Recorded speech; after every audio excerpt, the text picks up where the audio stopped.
Welcome back to Fiction Flux. Today, we're powering up for a new what-if adventure, and this time, we're exploring a darker twist. What if Deku found himself in the world of Dragon Ball Z? Imagine the one-for-all quirk in the hands of a warrior battling against Frieza, Cell, or Boo. Let's not waste any time and dive right in. It was a lovely day in California, USA. In particular, Casino King Street was a very popular attraction as of late. The casino was heavily inspired by those seen in Las Vegas, Nevada, with some distinctive features of its own, like a golden statue reminiscent of the Statue of Liberty. The casino was a sight to behold for both civilians and tourists, until an explosion toppled the statue. Emerging from the smoke, two villains had just committed a daring robbery. The mastermind, a slim man in a red spandex costume and a pointy nose, rode above his accomplice, who is a mint-colored six-armed monster. Civilians surrounding the area flee in terror and confusion from the villains, while the latter simply revel in their apparent victory. $10 million just like that. I love this job, cackled the red spandex villain. The two had planned this heist for months now, and none of them expected light security. Up ahead, the villain is quickly alerted by his accomplice when he sees numerous police squad cars rapidly approach their position alongside SWAT vans.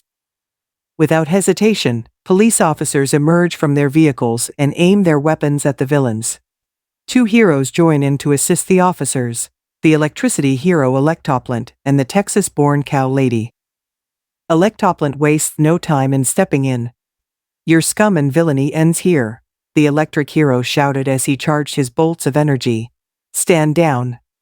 Electoplant then released his hands forward to channel his electric attack towards the villains. Multiple yellow bolts darted towards their target to immobilize the large brute, buying the heroes a moment to strike. The electric hero turned to his companion.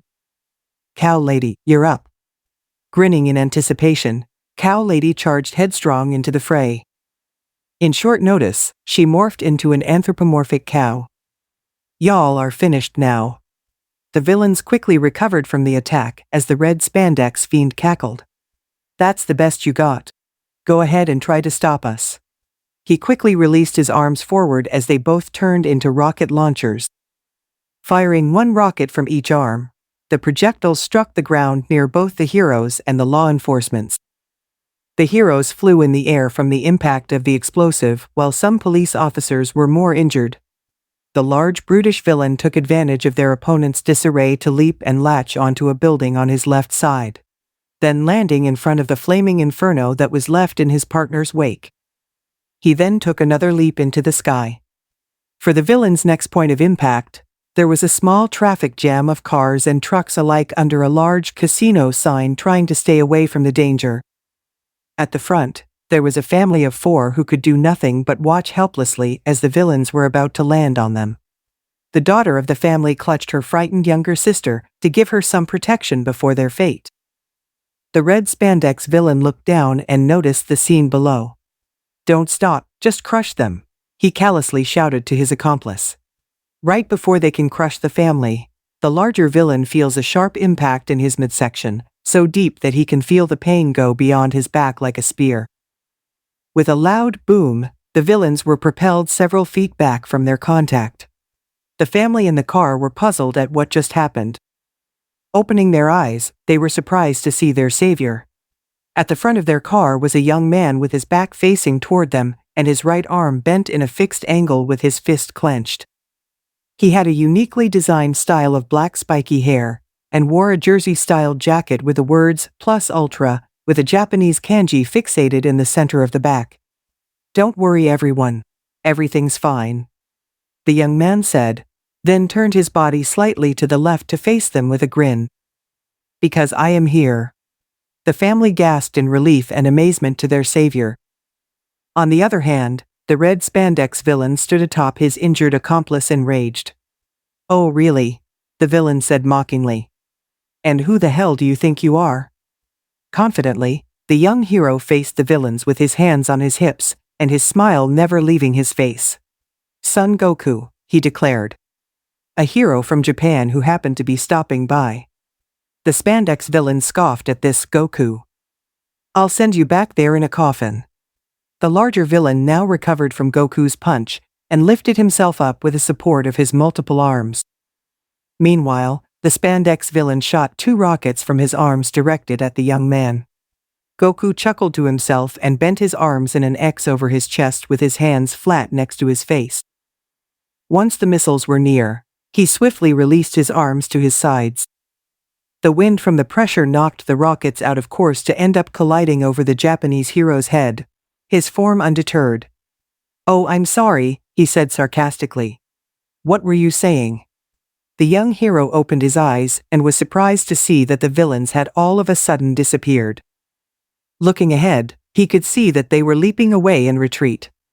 Running away already," Goku groaned aloud. "You're oblivious as ever, Kakarot," a loud voice from behind shouted. Goku turned behind him to see 6 figures flying at tremendous speed in his direction. Tine, Chiaotzu, Vegeta, Krillin, Yamcha, and Piccolo. They all went to America with him to begin their journey as heroes before they could come back to their home in Japan. Relieved at the arrival of his friends, Goku levitated himself off the ground. "Come on guys, follow me. They can't have gotten far." He then flew alongside his friends as they pursued the villains. "You're impossible, Goku," Piccolo sternly said as his gigantic white cape flowed in the wind. "Your body always acts as a substitute for your brain." Goku chuckled at his Nankian friend as the 7 heroes kept to the chase. The villains were now running through the wide streets in the city, unaware of their pursuers flying behind them. The larger villain is the first to notice as he looks back while running. "Hey, some weird people are following us." The red spandex looked behind as well and grunted furiously, as there were now 7 heroes as a folly to their plan. "Damn you heroes," he bellowed as he shot 2 rockets from his left arm. "Guys, 2 rockets at 12 o'clock, Krillin shouted with worry. "Don't worry," Goku said as he brought out a small pill-like object from his pocket. After activation, he threw the capsule several feet in front of him, which released several bubbles in the air. Both rockets were caught in 2 of the bubbles and exploded, but were contained by the unique devices and left no damage in the street. The spandex villain grunted in bewilderment and frustration. "You gotta be kidding me." The villains continued to charge down the street, with pedestrians panicking as they got away. Piccolo was frustrated at how long they were taking to take down these villains. "At this rate, more people are going to get hurt. Someone hurry up and finish this." "That's the plan obviously," replied Goku. The massive villain used some of his arms to throw cars behind him to slow down the heroes, some of them with people still inside them. Some of the heroes quickly sped forward to catch them. Krillin grabbed one as it nearly crushed a couple walking on the sidewalk, while Tine grappled a truck before it could land on the side of a building. The large villain then leapt up and started to climb a large building with the heroes flying upward to their level. The spandex villain was getting even more annoyed as his accomplice leapt off, jumping between buildings. "You just don't give up, do you?" the villain shouted as he now fired a salvo of rockets at the confident heroes. Goku then decided that it was time to give one of his friends a turn. "Krillin," he said as he turned to the short bald hero. "It's your turn, buddy." Krillin grinned with confidence. "Right ahead of you." Bringing his flattened hand upward, he quickly formed a large and yellow disc-like razor from his palm. This was a signature move he worked on for years. "Destructo Og," he yelped as he felt a sudden brush to his side, interrupting his move. After collecting himself, he scowled in annoyance as he saw that it was Vegeta who rudely barged in.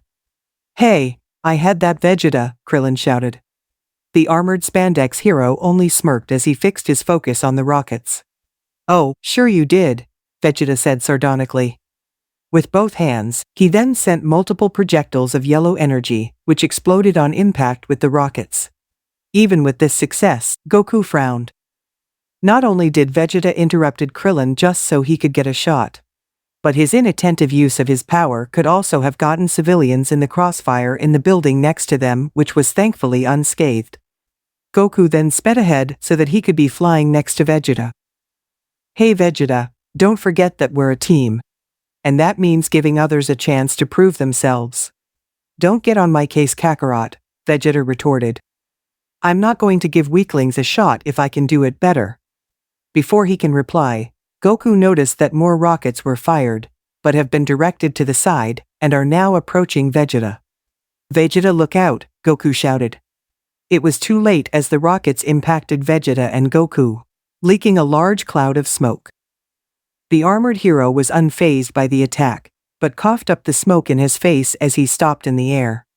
As the smoke cleared, Vegeta saw that Goku not only was approaching the villains, but his clothes were disintegrated to reveal the gi that he was wearing inside. Goku's hero costume consisted of an orange tank top with a blue undershirt with a blue obi tied at his midsection and his classic-styled shoes. His signature kanji was embedded across his back to honor his training. Now let's finish this, Goku shouted. Having enough of running, the spandex villain shouted for his accomplice to turn around and take the fight to the heroes. With some hesitation, the brute spun and leapt in the air straight at Goku and roared for intimidation. The spiky-haired hero only grinned as he began to spin forward. California. The large villain opened his mouth to reveal another set of teeth inside, intending to swallow the hero. As he stopped spinning, Goku reeled his right fist and targeted the center of the brute's face. Smash! He yelled as he pummeled the villain's face downward, sending them into a crater on the street.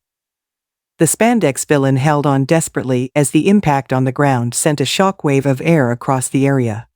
Some civilians at the scene, even the injured heroes Electoplant and Cow Lady, saw that both villains were surely defeated as they lay immobile and weakened. The large villain had shrunk down to his normal form by the blow, and even looked like a squashed bug from the top view.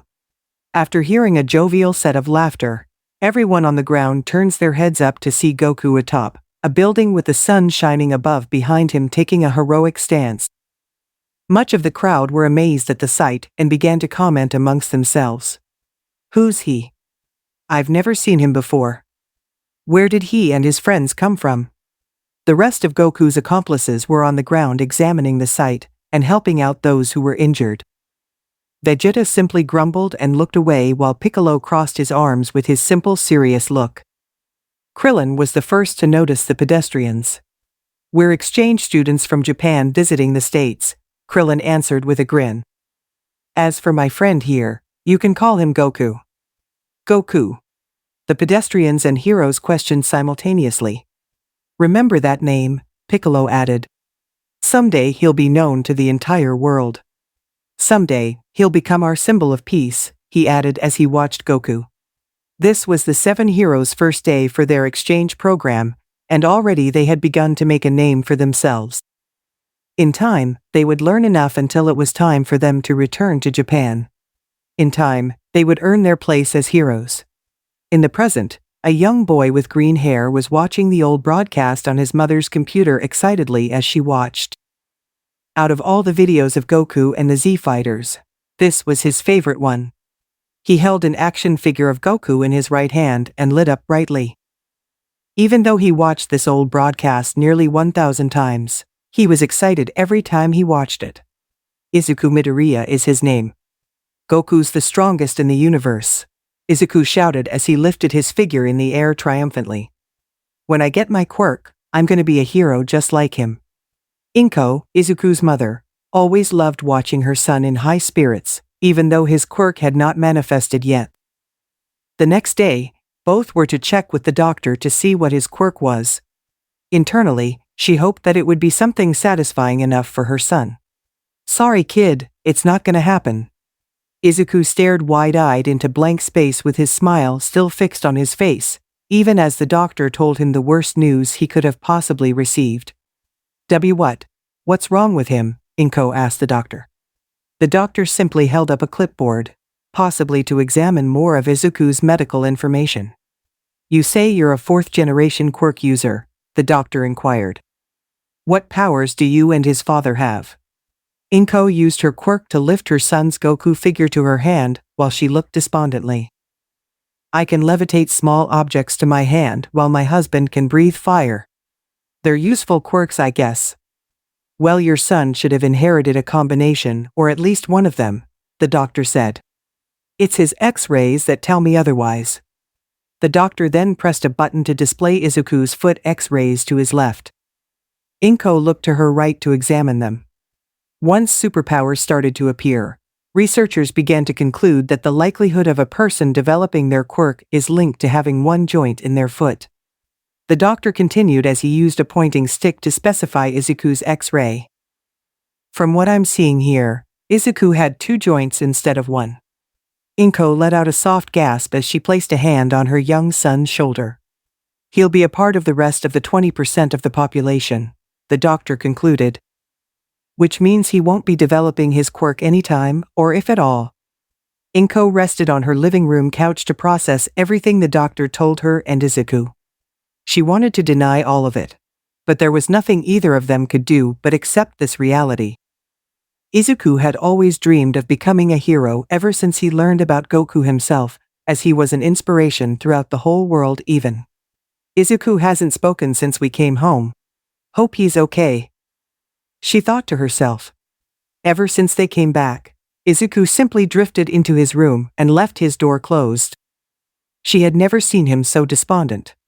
Inko pulled up her phone, hopeful that at least something could distract her thoughts.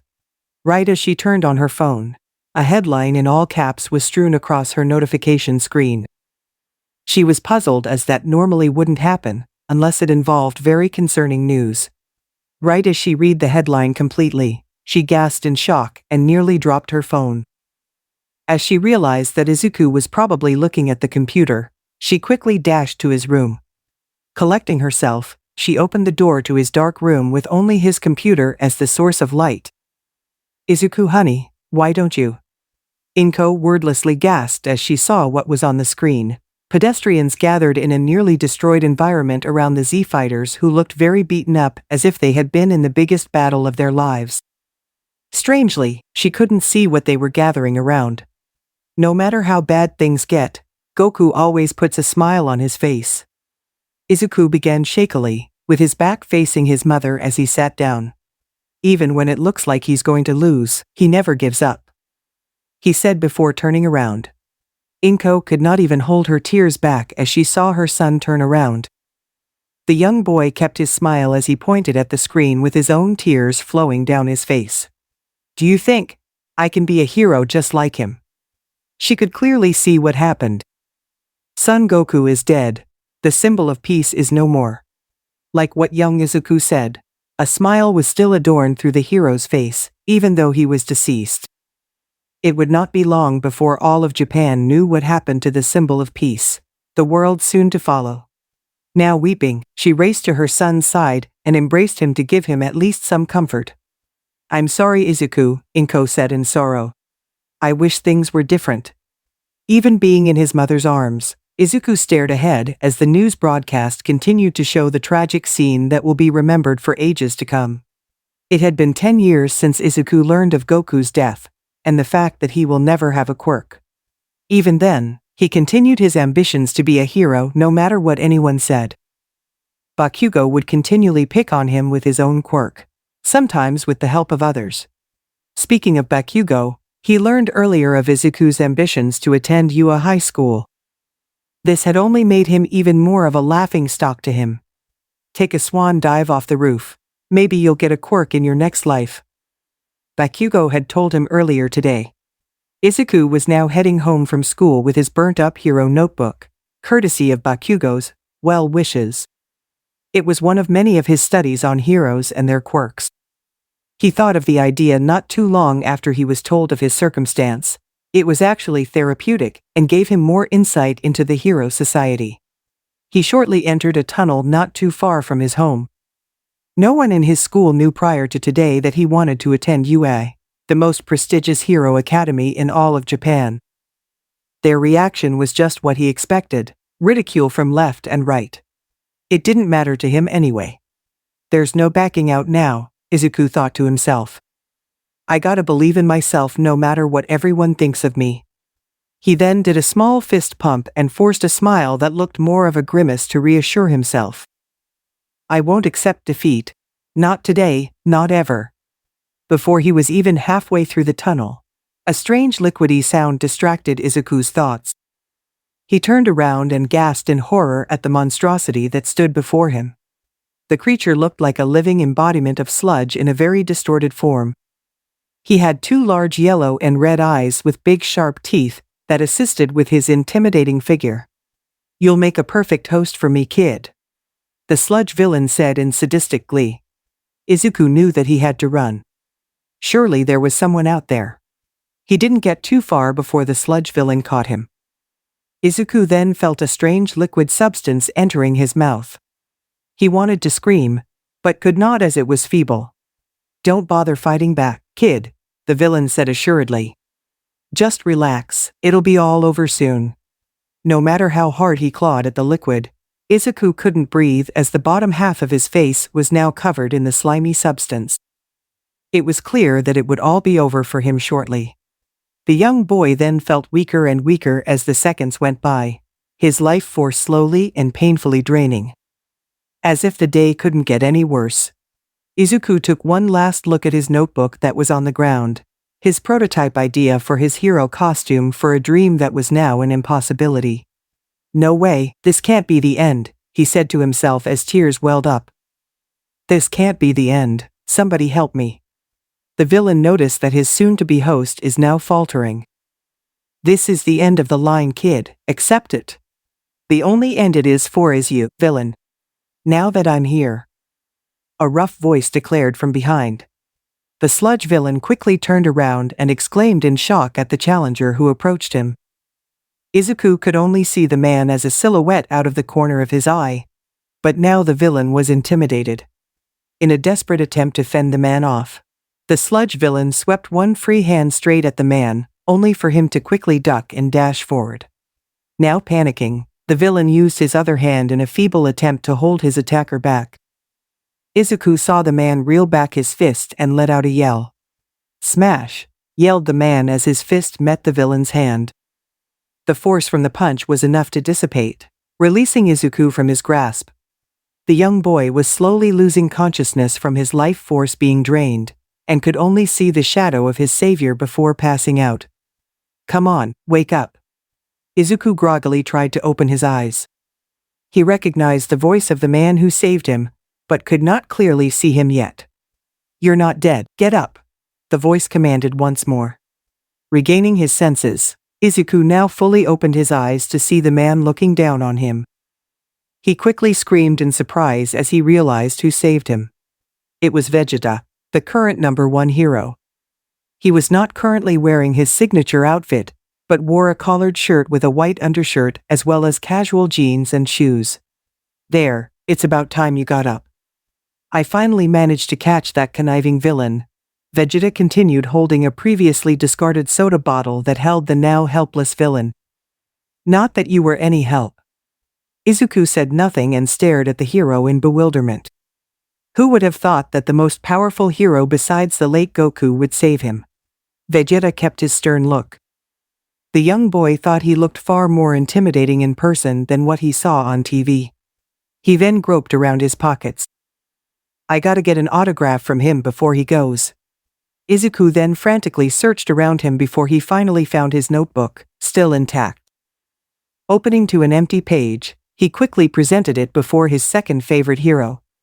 "Please sign my notebook, sir," he requested with a shaking voice. "It would mean a lot to me." The hero kept his arms crossed and scoffed as he turned around. Upon realizing his intent to leave, Izuku quickly let out a surprised sigh. "Wait, you're leaving already?" Izuku still had many questions for him. Although Goku was his favorite hero, Vegeta was still an inspirational figure to him. "Heroes must always prepare themselves for the danger ahead," Vegeta said with his back facing Izuku. "Not parade themselves as entertainers." Izuku sighed to himself for not remembering. Vegeta was one of the more serious heroes who would give nothing but his all. His slightly unapproachable personality contributed to his fearsome status to villains and heroes alike. "Go home, kid, and don't get into more trouble on the way," Vegeta ordered as he took off in the air. Up in the sky, Vegeta was relieved that he left before things could get any more awkward. He was well aware of his reputation amongst civilians who would stare in awe at his power, though it very much annoyed him. It was not that he didn't care or was ungrateful, it was that the reverence tended to be overbearing towards him. He always preferred to leave as soon as the job was done. Now, all there was to do was turn the villain over to the authorities.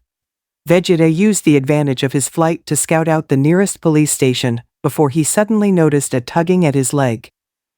Looking down, he exclaimed in shock as he saw who came for the ride. It was the young fanboy from earlier, and he was now latching onto his leg for dear life as the force from his flight nearly pulled back his entire face. What do you think you're doing? Vegeta scolded in puzzlement. As he got no response, the Saiyan attempted to pry the boy off while he was flying. I thought you were weird enough, but this is now crazy. Get off me this instant. No wait, you're flying. The green-haired boy yelped in fright. If I let go, I'll die. Vegeta quickly stopped prying him off as he realized that the boy was right. If he wanted him out of his sight, he had to find somewhere on lower ground. The fanboy then continued as the water in his eyes flew past his face. I just have a lot of questions I want to ask you. Vegeta forcibly suppressed a groan while he continued. Personally, you're one of my all-time favorite heroes, Vegeta. Please. Just keep your eyes and mouth shut, Vegeta growled. I'll find us somewhere to land. Finally, the young boy obeyed the Saiyan hero's command and buried his face in his leg. Vegeta nearly sighed in relief before he felt a sharp pain in his side. He cursed himself for being unaware. Damn it, not now. Izuku kept holding on to Vegeta's leg until they did a soft crash land atop a building. Upon regaining himself, he panted heavily as now his eyes and lips were feeling dry from the unexpected flight. My whole life flashed before my eyes, he said exhaustingly. He was able to hear that Vegeta now stood up and started to walk away given the sound of his footsteps. You're lucky I even brought you all this way. Now get out of my sight, the door's right there. Quickly composing himself, Izuku now felt his heart pounding that his one chance for his dreams was leaving his grasp. Wait, not yet. 1 second. Even with his back facing him, the young boy could see Vegeta's back tense in annoyance. No, I've wasted enough time with you already. I have to know, Izuku cried out. Know what? Vegeta yelled as his patience was now clearly gone, getting closer to the rooftop's railing. If your question is so important, speak up, boy. Izuku then hesitated as he started to remember the words that had nearly brought him down, trembling nervously. Sorry kid, it's not gonna happen. I'm sorry Izuku. I wish things were different. Defenseless Deku. This school's already crappy. You really want to embarrass it more by failing so hard. I'm just a normal kid, he finally said. I wasn't born with any powers. These words were enough to make the battle-hardened hero stop in his place. Could I ever hope to become a hero, even if I don't have a quirk? Vegeta silently stood, a full meter away from the railing and flying away. Could I ever hope to be someone like you?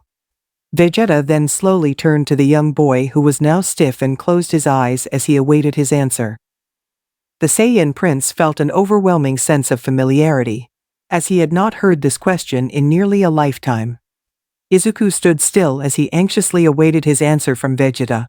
It had not even been a minute since he asked, but it felt like hours up on the rooftop.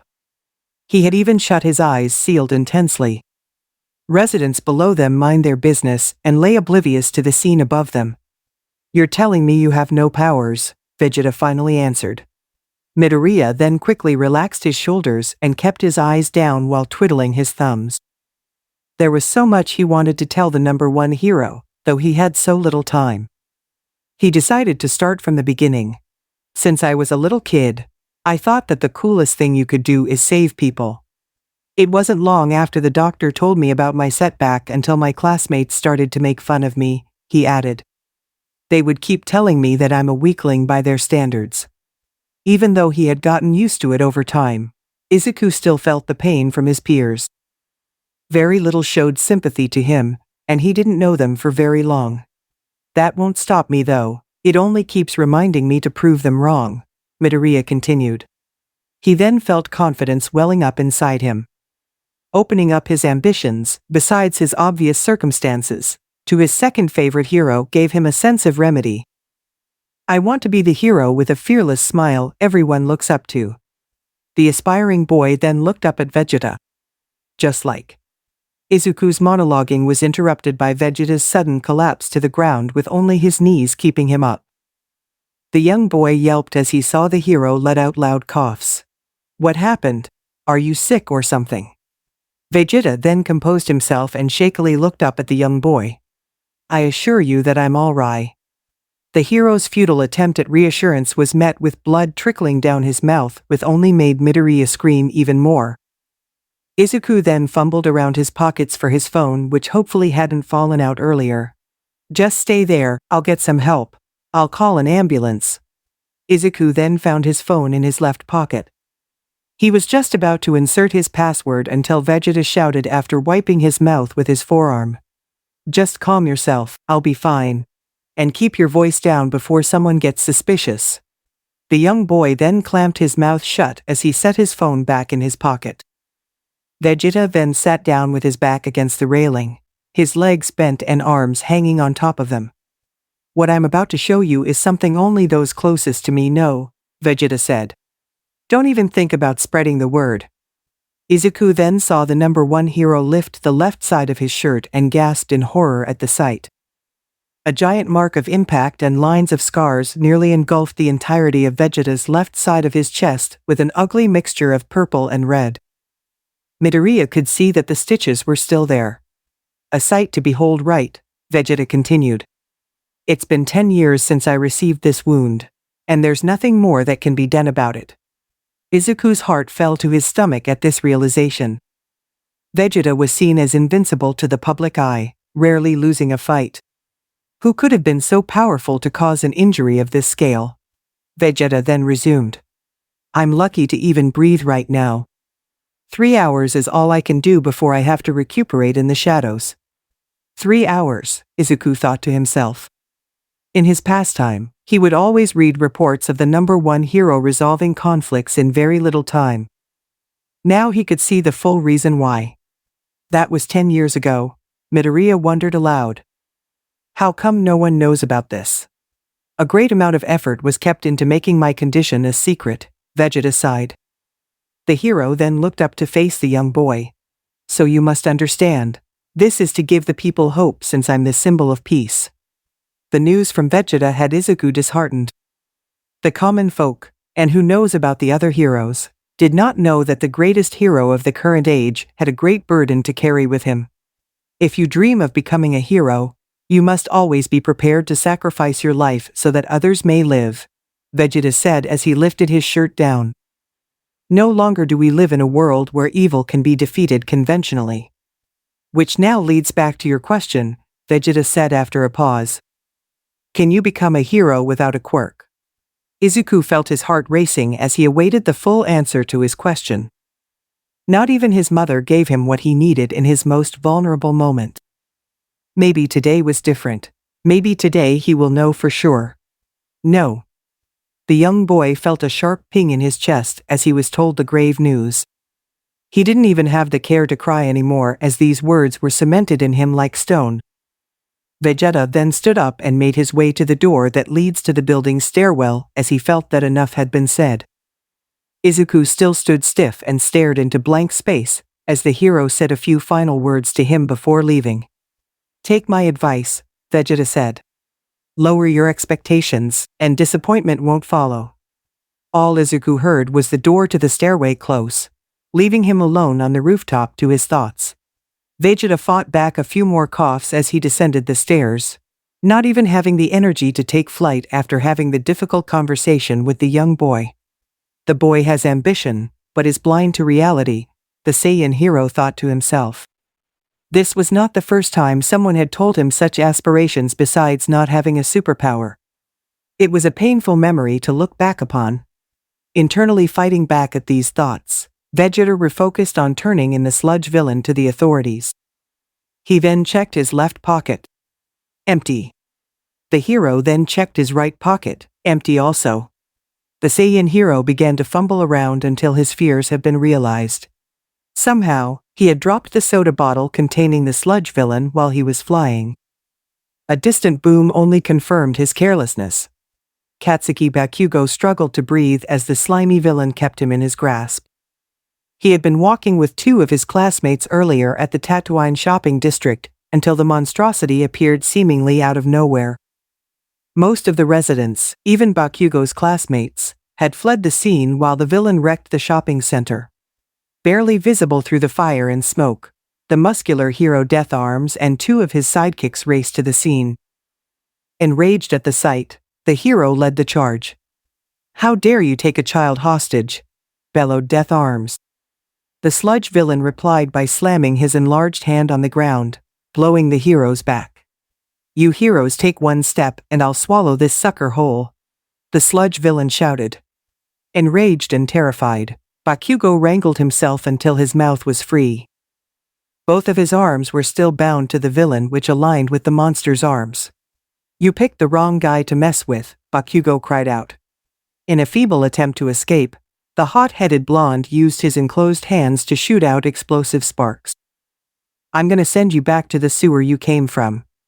Bakugo's attack only caused further damage to the shopping area that was engulfed in even more flames. The sludge villain simply laughed at the scene. "Nice try, kid," the villain mocked. "This'll be a neat quirk for me to use once I take control of your body." The blonde only panicked even more as his entire body began to be engulfed by the gooey substance. The villain then sadistically laughed as he moved the young boy closer to his face as his enlarged mouth engulfed him. Unable to breathe, Bakugo felt tears welling in his eyes as he was being suffocated. This couldn't happen to him. He was studying to enter UA to become a hero. He could barely keep his eyes open as he was losing consciousness. Suddenly, he could barely hear the sludge villain cry out in pain and momentarily wry his face free. Coughing up the air, Bakugo was bewildered to see who had arrived. "Kakin," a familiar voice cried out. It was Deku, and he had just thrown his bag at the villain's face in an attempt to rescue him. He was now clawing at the villain so that he can grab the blonde free from the monster's grasp. "What the hell?" Bakugo said in bafflement. "Why are you here?" "I couldn't just let you die, Kakin," Deku cried out. He let out a smile, which Bakugo thought was stupid looking, with tears in his eyes. The blonde was even more confused as to why his quirkless classmate would bother saving him. All he was doing was getting himself killed. Meanwhile, the sludge villain had recuperated and was very angry. He engulfed Bakugo once more and enlarged his hand to squash the young boy like a bug, bellowing, "Now you've done it, you're dead, kid." Bakugo then saw Death Arms, Kamui Woods, and his sidekicks rush in to try to save Deku before he got crushed. They weren't even close enough when the villain's hand was meters away from the green-haired boy. A loud boom nearly shattered the blonde's eardrums as he felt something snatch him away from the gooey substance and throw him onto the ground. Bakugo coughed the slimy liquid up from his mouth as he laid next to Deku's kneeling form. He was about to question his classmate about what happened until he looked up and nearly dropped his jaw. The number one hero, Vegeta, stood there with his palm opened in front of him at a 90-degree angle. The blonde realized that he had pushed the villain back as well as tearing him away from the monster's grasp, all in the same moment. Both Bakugo and Deku stayed there awestruck at the sight of the hero. Even the other civilians and pro-heroes stood speechless at their observation. On the other hand, the sludge villain could barely move as he was terrified himself. "VV Vegeta," the slimy villain cried out, grasping his hands together. "I surrender, you can take me in. I'll change my ways, I swear." "Heh, taking you in is more than what you deserve," the hero scoffed in reply. Bakugo and Deku then saw Vegeta lift and curl his right hand near his head, with a blue ball of energy forming. The blonde smiled with glee as the hero declared, "Few have escaped from my grasp and lived, and those who have didn't last long." Widening his eyes in terror as he knew what was to come of him, the villain turned around to flee from the unstoppable hero. Unfortunately for the monstrosity, Vegeta reacted faster and threw the ball of energy with an underhand. The sphered projectile quickly struck the sludge villain as he didn't get too far and hurled him upwards, still spinning. The monster cried out in fear and pain as he was shot upwards into the sky, until the onlookers saw the ball from Vegeta's attack explode far above. Vegeta still stood tall as he kept his chin to the sky. Silence filled the civilians and pro-heroes alike, even as rain started to lightly come down on them. It wasn't long until the others took notice and began to cheer on the number one hero. Both Bakugo and Deku laid there exhausted until the other pro-heroes arrived to help with the damages. The two boys were taken to the side as the police and fire department arrived to assist the heroes, as well as to keep the press at bay. Neither of them said a word to each other, and neither wanted to make the first move. "You're a tough kid, aren't you?" The two boys were distracted from their thoughts when the group of pro-heroes from earlier arrived to check upon them. The hero who spoke to them was a sidekick who wore a simple caped costume with an odd-looking beaked mask as his distinguishing feature. Bakugo and Deku looked at each other, confused. "Me?" the two boys asked in unison. "You," the sidekick replied, pointing at the blonde. Deku looked wide-eyed at Bakugo while the latter raised his eyebrow. "What about me?" Bakugo grumbled. "You kept your ground when that big villain got you," MT Lady responded. "I'd say that's pretty tough for a kid your age." "And that nifty quirk you got there," Death Arms praised. "If you go pro, hit up my agency first." The hot-headed blonde stared dumbfounded at the praise he was receiving. As far as he remembered, he didn't do anything notable against the villain. All he was able to do was feebly cry out for help, and attempt to free himself in vain. "Now as for you. You're not very bright, are you?" Kamui Woods questioned sternly. Bakugo quickly realized that the new hero was talking to Deku, who receded in anxiety. Out of the corner of his eye, he could see that the other heroes did not think the same out of his quirkless classmate, as they eyed him irritably. "Yeah, what the hell were you thinking?" Death Arms interrogated. "What was going through your head when you thought throwing your backpack at that villain was a good idea?" Bakugo could see that Deku was now backing himself in embarrassment. Even though he agreed it was stupid, the blonde couldn't help but feel something off in his gut. Whatever it was, he couldn't point out what it was. "Which was more than what you imbeciles have done," a gruff voice called out. The two boys and the heroes looked in surprise to see that the retort came from none other than Vegeta, who kept his arms folded and kept his back facing them. The group of heroes looked at each other nervously, hoping at least one of them can make sense of what the senior hero is saying. Kamui Woods decided to speak up. "But Vegeta, what he did was dangerous. He could have gotten him and the other boy killed. Which wouldn't have happened if any of you did what was necessary," Vegeta shouted as he turned to them with a giant frown on his face. The blonde's heart began to race as the police and fire department, as well as some of the press, took notice of this lecturing. Vegeta then started to walk his way to the group in his threatening manner, who barely resisted the urge to step back. Despite his short stature compared to the rest of the heroes, his aggressive personality and astounding power served as his most intimidating factors. The senior hero stopped just a hair's breadth away from the wooded hero, where the latter was sweating bullets. Vegeta continued with his scolding. "What excuses could you possibly make?" Death Arms stepped closer with a nervous chuckle. "Hey boss, take it easy on him. He's new." This did not deter Vegeta as he turned to the taller hero instantly. "Then let this be a lesson to all of you. True heroes put the people they save above their own lives," the older hero addressed. "Pathetic that I have to remind you lot." Bakugo could see that the group of heroes has now grown despondent from Vegeta's lecture, with some, mainly Kamui Woods, hanging their heads in shame. The blonde internally felt that the number one hero was correct in his points, but still felt something off. Bakugo was distracted from his thoughts when he saw that Vegeta was now glaring at him. The hot-headed boy nearly trembled himself when his idol stared down on him, as if he was a misbehaving child. "Now as for you," Vegeta growled. "That nifty quirk of yours only made it harder for everyone to rescue you in the first place. You're lucky no one was killed because of your insolence, both of you." While Deku trembled, even more, Bakugo looked away as he could barely control his fluctuating emotions. This was the first time he had met his second favorite hero, and here he was chewing him out right in front of Deku and the other pro-heroes. This was just the inspiration he needed after not being able to defeat a villain himself. Want to know what you all have in common?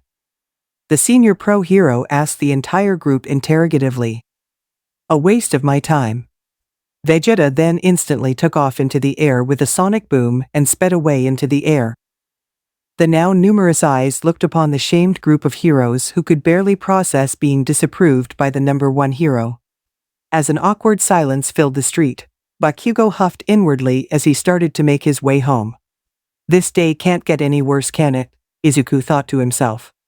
His second encounter with Vegeta ended on an even sourer note after he failed to save Kaken. The green-haired boy also felt a sense of guilt for getting his blonde classmate and the other pro-heroes into trouble by the senior hero. He felt that all the fault lied with him.